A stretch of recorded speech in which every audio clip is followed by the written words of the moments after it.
Ibinahagi ni EDCOM2 Executive Director Yi na kailangan maagapan ang mass promotion dahil hindi ito nakabubuti sa mga mag-aaral na umaasa na lamang.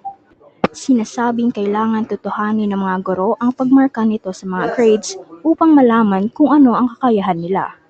You've recommended to end mass promotion. Right. So one is to review, if not phase out, the grade transmutation policy. Okay. Second, revisit that rating system for principals and for schools. That Okay.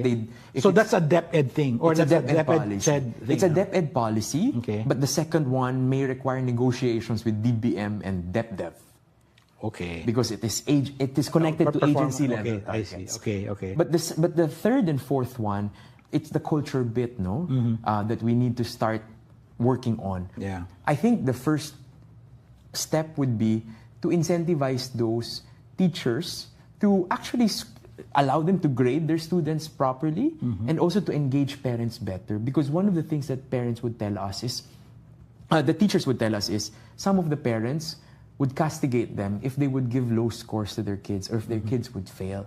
And so it is really engaging parents also as to this process of learning and also why it is better for the child as long as we can assure that the supports are given. Which brings me to my final point. If we want real support for struggling learners to be available, we need to resource it. And we need to make sure that teachers have the time and the resources to make it happen.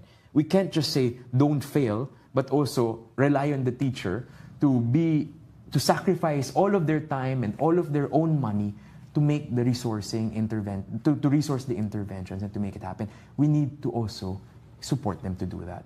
Dagdag pa niya na hanggat maaari ay dapat maitigil na ito ngayon. Baka kung patatagalin pa ay mas lumalala.